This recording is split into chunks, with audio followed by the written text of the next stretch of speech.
বন্ধুরা, আমি আবার চলে এসেছি আপনাদের কাছে পরবর্তী ভিডিও নিয়ে। আজ আমি এই ভিডিওতে আপনাদের সঙ্গে আলোচনা করব প্রবর্ধিত গাঁটযুক্ত আঙুল সম্পর্কে। এই যে ভিডিওতে যে ছবিটা আমি আপনাদেরকে দেখাচ্ছি, এটি হচ্ছে একটি গাঁটযুক্ত আঙুল।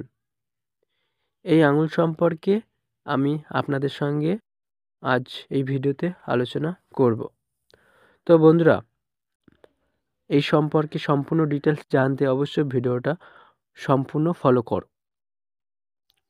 পাশাপাশি চ্যানেলটি সাবস্ক্রাইব করে রাখবে এবং লাইক, শেয়ার, কমেন্ট অবশ্য করবে। তো বন্ধুরা, প্রবর্ধিত গাঁটযুক্ত আঙুল সম্পর্কে তোমাদের সঙ্গে আলোচনা করছি, তোমরা শোনো। যদি তোমাদের ভিডিওটা কাজে লাগে অবশ্য আমার চ্যানেলে এসে কমেন্ট করে লিখো এবং সাবস্ক্রাইব করে রাখো পরবর্তী ভিডিও সবার আগে পাওয়ার জন্য। প্রতিটি আঙুলেরই দুটি করে গাঁট থাকে। প্রথম ও দ্বিতীয় পর্বের মাঝখানে এবং দ্বিতীয় গাঁট দ্বিতীয় ও তৃতীয় পর্বের মাঝখানে। কিন্তু সকল আঙুলেই এই গাঁটসমূহ প্রবর্ধিত পরিলক্ষিত হয় না। মানে সমস্ত আঙুলেই এরকম ধরনের গাঁট সচরাচর দেখা যায় না বা সবসময় চোখে পড়ে না। কিন্তু যে সকল আঙুলে কোনো একটি বা দুটি গাঁটই পরিলক্ষিত হয়, আমরা সেই সকল আঙুলকে প্রবর্ধিত গাঁটযুক্ত আঙুল আখ্যা দিয়ে থাকি। মানে প্রবর্ধিত গাঁটযুক্ত আঙুল বলে থাকি সেই ধরনের আঙুলকে, যে ধরনের আঙুলগুলিতে গাঁট দেখা যায়। সচরাচর অল্প বয়সের ছেলেমেয়েদের হাতে আঙুল মসৃণ হয়ে থাকে। বয়স্কদের হাতের আঙুল প্রবর্ধিত গাঁটযুক্ত হয়ে থাকে। আর জন্ম থেকেই যাদের হাতের আঙুলগুলি প্রবর্ধিত গাঁটযুক্ত পরিলক্ষিত হয়, তারা দার্শনিক গুণসম্পন্ন হয়ে থাকেন। সাধারণত নিয়মে গাঁটগুলো যত বেশি চোখে পড়বে, ব্যক্তিটিও তত বেশি বিশ্লেষণাত্মক হয়ে থাকবেন। এই যে ভিডিওতে আরও একটি হাতের ছবি দেখাচ্ছি, এই হাতের পাশাপাশি দেখুন এখানেও ছবিটা ভালো করে লক্ষ্য করুন। এই দুটি বিষয়ে আমি আলোচনা করব আপনাদের সঙ্গে। প্রথম গাঁটটি মানসিক দিক থেকে বিশ্লেষণাত্মক ভঙ্গির প্রতীক, আর দ্বিতীয় গাঁটটি ব্যবহারিক দিক থেকে বিশ্লেষণাত্মক ভঙ্গি বা আচরণের প্রতীক। অর্থাৎ ঘরবাড়ির পরিচ্ছন্নতা, খুঁটিনাটি বিষয়, সতর্কতা, কাজকর্মের বিষয়, খুঁটিনাটি বিষয় অনুসন্ধান তথা বিশেষভাবে বিশ্লেষণ করে কর্ম সম্পাদন করা। অতএব আঙুল বা আঙুলসমূহ যাদের প্রবর্ধিত গাঁটযুক্ত, তারা সেই বিষয় বা সকল বিষয় আগে বিশদভাবে শোনেন, তারপর বিশদভাবে চিন্তা করেন।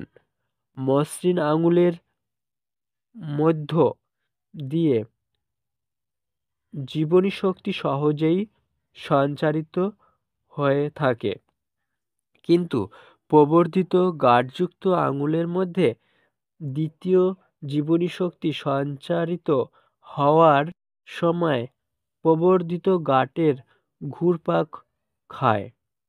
অতএব যাদের আঙুলগুলি প্রবর্ধিত গাঁটযুক্ত, তারা সচরাচর বিশ্লেষণকারী হয়ে থাকেন। এরা ভাবাবেগ বা ভাবপ্রবণতার দ্বারা পরিচালিত হন না, সবকিছুই আগে ভালোভাবে বিচার বা বিশ্লেষণ করে গ্রহণ করে থাকেন। এই কারণে যাদের হাতের আঙুলগুলি প্রবর্ধিত গাঁটযুক্ত তাদের হাতকে দার্শনিক হাত আখ্যা দেওয়া হয়ে থাকে, অর্থাৎ দার্শনিক হাত বলা হয় তাদের হাতকে, যাদের হাত গাঁটযুক্ত। এই ধরনের ব্যক্তি ভাবাবেগের দ্বারা চালিত হয়ে চট করে কোনো কাজে ঝাঁপিয়ে পড়েন না। যাদের আঙুলের দুটি গাঁটই প্রবর্ধিত তারা যেমন কোনো কাজে লিপ্ত হওয়ার আগে খুঁটিনাটি সব বিষয় বিচার বা বিশ্লেষণ করে দেখেন, আর কাজে নামার পরে অর্থাৎ ব্যবহারিক ক্ষেত্রে প্রযুক্ত হওয়ার পরে খুঁটিনাটি সকল বিষয় সম্বন্ধে সতর্ক হয়েই কাজকর্ম করে থাকেন। এদের কাজকর্মের গতি স্থূল এদের কাজকর্মের গতি শ্লুত হওয়া স্বাভাবিক, তবে হিসাব পরীক্ষক বা হিসাবরক্ষক হিসেবে এমন ধরনের আঙুলযুক্ত লোকই আদর্শ স্থানীয়। এরা সতর্ক, সন্দেহ বাতিগ্রস্ত এবং বিশ্লেষণকারী। লেখক বা সাহিত্যিক হলে এরা বিজ্ঞান বা ইতিহাস বিষয় লিখতেই পছন্দ করবেন এবং সার্থকও হবেন। রোমান্টিক ধর্মী তথা আবেগপ্রবণ গল্পকথা লেখার ব্যাপারে এদের আগ্রহ বা দক্ষতা না থাকাই স্বাভাবিক। যদি কেবলমাত্র আঙুলের প্রথম গাঁটটি প্রবর্ধিত পরিলক্ষিত হয় তবে বুঝতে হবে লোকটির মন বুদ্ধিদীপ্ত, তার চিন্তাধারাও সুশৃঙ্খল এবং মানসিকতার দিক থেকে এই ধরনের লোক সতর্ক বিশ্লেষণকারী।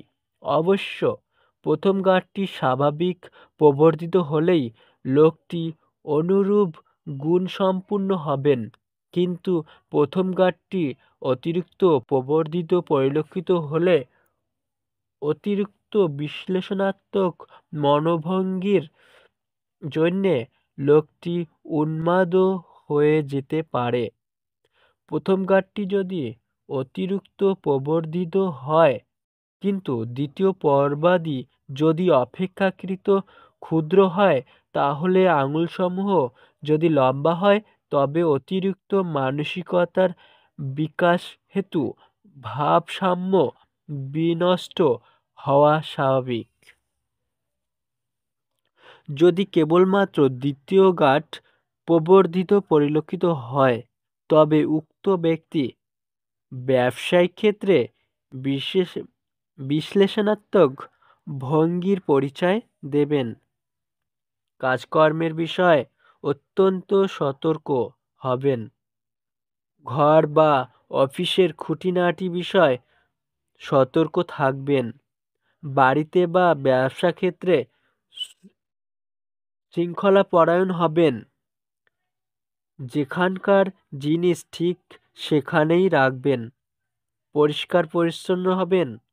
তার পোশাক পরিচ্ছদও হবে পরিপাটি, অর্থাৎ ব্যবহারিক কোনো বিষয়েই লোকটি অগোছালো প্রকৃতির হবেন না।